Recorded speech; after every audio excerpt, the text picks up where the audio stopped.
Daf, Lamed Bet Hamoud Aleph, bonjour. Alors nous reprenons le Hamoud précédent, la dernière ligne. On avait dit dans le Hamoud précédent que on pouvait compter sur un Ben Israël lorsqu'on lui demandait de placer un hérouv et troumine, donc de placer la nourriture à 2000 amot pour pouvoir en faire encore 2000 de plus, hérouv et troumine, eh bien on peut faire confiance qu'il l'a fait, même si on l'a pas vu. Amar Rav Nachman, Bishel Torah, en chazaka shliach oseh shekuto. Mais si c'était un din Torah, un issour de Torah, on ne pourrait pas faire confiance à un shliach d'être sûr qu'il a fait sa shlichut. C'est pas du tout sûr. Bishel Sofrim, mais maintenant si c'est un din de Rabbanan, chazaka shliach oseh shekuto. Dans ce cas-là, on peut compter qu'il a fait sa shlichut. Et notamment dans Hérouvin, c'est mis de Rabbanan. Donc on peut compter qu'il a fait sa shlichut. Pourquoi? Est-ce que d'Oraita on ne peut pas compter des Rabbanan? Oui. Alors le Shetam Ekubetset veut dire, et il y a d'autres explications, mais une des explications, c'est que c'est un safek, on ne peut pas être sûr. Donc safek de Rabbanan, la kula. Lorsque c'est un safek dans le Yisur de Rabbanan, on fait la kula. Quand c'est un safek dans un Yisur de Horaïta, eh bien on est obligé de faire la khumra, et donc on ne compte pas sur lui. Mais attention, on ne parle que dans un cas où lui, il vient pour nous permettre de faire quelque chose qui est interdit normalement de Horaïta. Mais si lui vient pour interdire quelque chose qui était permis, eh bien dans ce cas-là, oui, on compte sur lui. On prend, parce que de toute façon c'est un safek, peut-être qu'il a quand même fait ça, sa shtichut, donc à ce moment-là, il faut prendre en considération qu'il a peut-être été au cerf pour nous.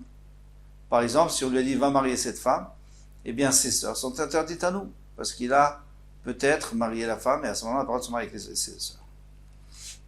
Rav Sheshet Amar, Echadze vechadze, Chazaka, Shliach oseh shekuto. Rav Sheshet dit non, de toute façon, que ce soit Midoraita ou Miderabanan, que le risque il soit sur Deoraita ou Derabanan, de toute façon, on peut lui faire confiance. Amar Rav Sheshet, Rav Sheshet il va porter une preuve. Mina, d'où je sais. Nan, Mishikava Omer, à partir du moment où le Omer a été, donc le 16 Nissan, on a porté un korban de Homer, et ce korban du Homer, c'est là où on commence la Sfirat Homer d'ailleurs, et bien ce korban d'Homer, il permettait, il autorisait de pouvoir manger la nouvelle récolte. Alors, à partir de quand on peut manger la nouvelle récolte? Mishik Karava Homer, ou Tara Chadash, Miyad, dès que les gens d'Yerushalayim voient qu'on a déjà fait le korban au Beth Amikdash, ils ont le droit de manger toute la nouvelle récolte tout de suite. Varechokim, même ceux qui habitent loin de Yerushalayim, d'où ils savent pas si le korban a été apporté. Mutarim mechatzot hayom ve'elach. Ils ont le droit à partir de chatzot, à partir de midi, ils ont le droit. Ve'a chadash d'oraïtaou, et pourtant chadash, c'est-à-dire la nouvelle récolte, c'est un issur de la Torah. Ve'kataner rechokim mutarim mechatzot hayom ve'elach. Et on dit qu'ils ont déjà le droit, mais d'où ils savent? Dav mishum chazaka shliach oseh shekuto, n'est-ce pas? Parce que on a une chazaka, on a une présomption que le shliach, lui, qui c'est le shliach? C'est le Kohen. Certainement qu'il a apporté son korban, puisqu'on lui a demandé de le faire. Il a certainement apporté son korban et il ne va pas traîner. Déjà le matin, il pouvait l'apporter. Alors Chatzot, c'est sûr qu'il a apporté. Mais Rav Nachman, comment il veut s'arranger? Parce qu'il lui dit que dans tout ce qui est de Raïta, on ne peut pas faire confiance. Atam kedeket anetahama, mais là-bas, il y a écrit la raison. Les fichiers Yodim, Shen, Bedin, Itaslimbo. Parce qu'on sait que le Bedin ne veut pas se laisser aller, parce qu'il y a un Bedin derrière qui vérifie que le korban soit fait. Donc ce Bedin, il ne va pas se laisser aller. Et s'il voit que tout de suite, le matin, on ne l'a pas fait, il va pousser à le faire. Donc c'est pour ça qu'on fait confiance au Bedin. Mais au Shliach, on n'aurait pas fait confiance. On aurait attendu plus tard. Mais Kadamri, il y en a qui disent, Amar Rav Nachman. Rav Nachman a dit au contraire, Minan, c'est pas Rav Sheshet qui apporte la Mishnah. C'est Rav Nachman qui apporte la Mishnah pour l'aider. Bien que la Mishnah, elle a l'air d'aller contre lui au début. Il dit Minala, d'où je sais que seulement dans des rabbins, mais pas dans des Horaïta. Des Horaïta, on ne peut pas faire confiance. Des Katané, Tahama, parce qu'il a écrit la raison, les fichiers Yodim, Shen Bedim, Taslimbo. Parce qu'ils savent que le Bedin, il ne se laisse pas aller. Bedin hu de lo metatzelbo. Le Bedin, c'est pas la Shliach metatzelbo. Mais un Shliach, on a peur qu'il s'est laissé aller, qu'il n'a pas fait Mashlichut. Donc tu vois que lui, il apporte une preuve dans la Mishnah contre Rav Sheshet. Rav Sheshet, maintenant, Rav Sheshet, comment il va s'arranger? Amarlach, il te dira, Bedin, al-pa-gedeoma. Le Bedin, tu peux lui faire confiance jusqu'à la moitié de la journée, c'est sûr qu'il apportera avant la moitié de la journée. Shliach kule yomam. Le shliach, lui, c'est toute la journée. Il faut attendre la fin de la journée pour être sûr qu'il l'a fait. Donc ça veut dire que normalement on pourrait faire confiance. On pourrait faire confiance à un shliach, mais pas tout de suite. Il va peut-être le faire dans l'après-midi. Mais le Beddin, oui, ça tu peux tout de suite parce qu'il va le faire le matin. Mais ce qui nous intéresse à nous, c'est de savoir que le shliach fait sa shlichut même midoraita. Amar Rav Sheshet, mina minala. Alors je vais vous apporter une autre preuve pour dire que le shliach, on peut compter sur lui même si c'est un problème de la Torah. Deoraita, Detania, Aisha she yesh alea leda. Une femme qui doit apporter un korban parce qu'elle a accouché. Alors elle attend 40 jours pour un garçon, 80 jours pour une fille, elle va au mikvé et elle apporte son korban le lendemain. Alors maintenant le korban, c'est quoi? Normalement c'est un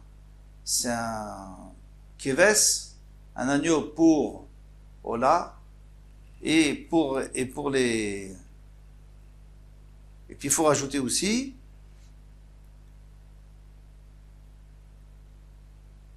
pour un tort, donc une tourterelle, les khatat, comme khatat. Donc on doit apporter ces deux korbanot.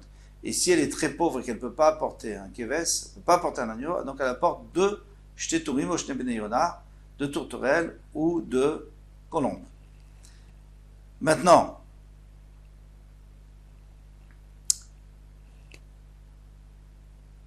eh bien, cette femme donc qui doit porter un korban le déleda, au ziva, ou alors une zava, une femme qui est zava, donc elle a ce problème de zava, qu'est-ce qu'elle doit faire? Elle doit aussi aller au mikvé et elle doit attendre le lendemain, elle doit apporter aussi, cette fois c'est des tourterelles, deux tourterelles pour tout le monde. Mais via Maot, qu'est-ce qu'elle fait? Elle apporte de l'argent au Beth Amikdash, et elle le met dans le chauffard. Donc il y avait un genre de coupa, on mettait l'argent, et avec ça ils achetaient bien c'est kinim, ça veut dire un couple de tourterelles, et on offrait ça pour toutes les femmes qui avaient apporté cet argent. Maintenant, cet argent, ils les mettent dans un chauffard. On appelle ça un chauffard, parce que c'est une boîte qui ressemble à un chauffard, donc en haut elle est très étroite, et puis après elle s'agrandit, mais elle tourne. Elle tourne pour pas que quelqu'un puisse prendre l'argent. Un voleur ne puisse pas prendre l'argent. Et il y en avait 13 comme ça qui étaient au Beth Amikdash. Venote le chauffard, vetovelet, et après elle va au mikvé. Veochelet, bekochim, elle peut manger des kochim. Ah, mais on peut pas manger des kochim tant qu'on n'a pas apporté le korban. Et d'où tu sais qu'il a apporté le korban? Alors, tu dis, le soir, elle a le droit quand même de manger les kochim. Maïtama, quelle raison? Là, Mishum Damrin Chazaka Shlichuto. N'est-ce pas parce qu'on fait confiance aux Kohanim, qu'ils ont fait leur shlichut, quelle était leur shlichut? Et c'est de prendre cet argent, d'acheter des tourterelles et de les offrir au Mizbeach. Très bien. Rav Nachman, comment il va faire maintenant? Parce que Rav Nachman lui dit que pour la Torah, on n'a pas le droit. Ici, c'est un din Torah, ici. Atam qui est Rav Shmaya, c'est comme Rav Shmaya, Rav Shmaya, Chazaka, en Bedin, Shel Kohanim, Omdim, Misham, Al Shiechlu Kol Maot, Sheve Shofar. Le Bedin des Kohanim, eh bien, il s'en va pas tant qu'on n'a pas terminé tout l'argent qui était dans ce chauffard. Donc, ça veut dire que c'est pas sur les Kohanim c'est pas sur les Kohanim, c'est sur le Beddin qu'on fait confiance. Alors ça, oui, mais Shliach, peut-être qu'on ferait pas confiance pour les dîners Torah. Alors, Rav Sheshet dit, je vais vous apporter une autre preuve. Mina, là, d'où je sais. Netanya, parce qu'on est dans une braïta, Omer, le Chaverotse, velaket, lechateni, mitenati, va cueillir des figues de mon figuier. Ochen menara, il peut en manger provisoire, d'une façon provisoire, c'est-à-dire il peut en goûter un peu sans prélever le maaser. Mais une fois, mais maintenant, quand il veut vraiment manger kavua fixe, alors à ce moment-là, il faut prélever le maaser. Et le maaser, il est vadaï, il est sûr que c'est du maaser parce que il ne peut pas dire que le propriétaire a déjà prélevé, puisque c'était sur l'arbre, donc il ne pouvait pas prélever. Et comme il ne sait pas combien je vais prendre, il ne peut pas non plus prélever sur la quantité que j'ai cueillie. Malé kalkala, mais sinon il lui dit non, tu remplis ce panier, zé, celui-là, ténim, mitenati, les figues de mon figuier. Alors dans ce cas-là, il n'y a pas de problème. Pourquoi? Parce que lui, il sait très bien combien il contient. Donc s'il veut prélever, il peut prélever. Ochel me'enarai, donc à ce moment-là, s'il veut manger provisoirement, il a le droit d'en manger même sans prélever les Trumot Masrot, parce que de toute façon, tant qu'on ne fait pas une vraie Souda dessus, quelque chose de fixe, on n'est pas chayav de Maaser. Ou Me'asran de Maï. Mais maintenant, s'il veut manger une Souda fixe, alors il est obligé de prélever des mailles. Alors ça veut dire quoi des mailles? Ça veut dire misafek. Parce qu'il ne sait pas si le propriétaire a prélevé ou pas. Alors comme il ne sait pas, il reprélève, mais c'est d'un safek. Et quelle est la différence s'il prélève d'un safek ou s'il prélève d'un vadaï? De toute façon, il est obligé de prélever. Peu importe pourquoi il prélève. Est-ce que c'est parce qu'il est sûr ou il n'est pas sûr? Eh bien, il y a une différence. C'est que s'il est sûr, il est obligé de donner au Lévi et au Hani et au pauvre, le maaser du Hani. Mais s'il n'est pas sûr, alors à ce moment-là, il ne donne pas. Il prélève et il le mange lui-même. Pourquoi? Parce qu'il peut dire à Motsi Mechaver, la vraie prouve que moi je dois l'offrir, et si tu ne peux pas prouver, donc je ne te donne pas. Bam et Dvarim Amorim, quand est-ce que ces choses ont été dites? Bien, un Maharetz. Quand on a dit que c'était un Maharetz, donc là, un Maharetz, on ne peut pas tellement compter sur lui, et donc il faut reprélever des mailles, misafek. Aval Bechaver, mais si c'était un Chaver qui est propriétaire de l'arbre, donc moi je mange sans prélever le Maaser, parce que je suis sûr qu'il a prélevé pour moi. D'ivré Rabbi, ce sont les paroles de Rabbi. Comme il dit exactement le contraire, il dit, quand est-ce qu'on a dit qu'on doit prélever des mailles, misafek, ben amaretz, parce que c'est un amaretz, alors je ne sais pas s'il a fait ou pas. Aval bechaver, mais chaver eno chelat sheyaser. Dans ce cas-là, c'est sûr que je dois faire maaser, vadaï. Pourquoi? Parce que c'est sûr que le chaver n'a pas prélevé. Pourquoi il n'a pas prélevé? Les fichiers l'on erchidou chaverim, l'itrom shelomina mukaf. Les chaverim, on ne peut pas les soupçonner de prélever shelomina mukaf. Alors qu'est-ce que c'est mina mukaf? Rachid nous dit que les Charamis ont fait une takana, qu'on n'a pas le droit de prélever des fruits qui sont dans un endroit sur des fruits qui sont dans un autre endroit. Il faut qu'ils soient en même temps, qu'ils soient rattachés. Pourquoi? De peur que je prélève des fruits qui ne sont pas devant moi et qui, mais en réalité, ils n'existent plus parce que quelqu'un les a pris, quelqu'un les a mangés. Et alors, c'est pas un prélèvement, donc tout le reste va être tevel, ça sera assourd. Amar Rabbi, nirim divrei midivrei abba. Alors Rabbi dit, mais moi mes paroles ont l'air mieux et plus justes que celles de mon père. Pourquoi? Moutav sheyershe. Parce qu'en fait il y a deux possibilités. Ou alors le chaver, c'est sûr qu'il va prélever pour moi, parce qu'il ne veut pas que je mange du tevel. Ou alors le chaver, c'est sûr qu'il ne va pas prélever parce qu'il n'a pas le droit de prélever d'un endroit sur l'autre. Et c'est ça la marloquette entre Rabbi. Rabbi dit, Nirin Dvarai, Midivra Abba, Moutav Shershedu, Chaverim Litrom Shelomin Amukaf. Il vaut mieux que les Chaverim, on les soupçonne d'avoir prélevé Shelomin Amukaf, d'avoir prélevé d'un endroit sur l'autre. Velo Yachilou le Amaretz Tvali, mais qu'il ne fasse pas manger à un Maharetz du Tevel, parce que sinon le Maharetz il va manger, il va compter sur lui, et il va manger. Alors vous allez me dire, mais pourquoi il ferait une Avera? Pourquoi il ferait une Avera? Pour que l'autre ne fasse pas d'Avera? Alors ça on va expliquer. La Gemara va expliquer. Adkan opligaïla demar savar nirshedou. Jusqu'à présent, donc quel est la marloquette de Rabbi Rami Gamliel? C'est est-ce que on est choshed, est-ce qu'on les soupçonne d'avoir prélevé d'un endroit à l'autre ou pas? Ou mar savar lo nirshedou. L'autre dit non, on peut pas les soupçonner. Aval koulé alma chazaka, shliach ose shlichuto. Mais tout le monde est d'accord que le shliach fait sa shlichut. Là, on ne sait pas s'il a pu la faire. Parce qu'ils n'étaient pas ensemble, les fruits. Mais s'ils étaient ensemble, c'est sûr qu'il l'aurait fait. Donc on voit qu'un shliach, il fait. Et lui, c'est un shliach, par définition, puisque c'est son arbre. Donc c'est un peu normal que lui, il prélève sur son arbre. Et Rav Nachman Ama, Atam. Maintenant, Rav Nachman, qu'est-ce qu'il va faire avec cette preuve-là? Là, on voit qu'on peut faire shlichut. On peut compter sur un shliach. Eh bien, Rav Nachman, Atam, qui est Rav Chanina Chosa, comme a dit Rav Chanina Chosa, Damar Rav Chanina Chosa, Rav Chanina de Chosa, Chazaka hu al chaver sheno motzi davar sheno mitukan mitachat yado. Il y a une chazaka sur un chaver, sur un talmid chacham qui ne laissera jamais sortir de sa main quelque chose qui n'a pas été mitukan, quelque chose qui n'a pas été, dont on n'a pas prélevé les trumot u'maasrot. Donc c'est sûr qu'il a prélevé les trumot u'maasrot. C'est pas un problème de shlichut. c'est pas un problème qu'on a fait shliach et il a fait ou il n'a pas fait. Peut-être qu'on ne compte pas sur un shliach en général, mais ici, c'est une chazaka, c'est une présomption, on est sûr qu'il l'a fait, qu'il a prélevé les Trumot U'Maasrot, et c'est pour ça qu'on peut compter dessus.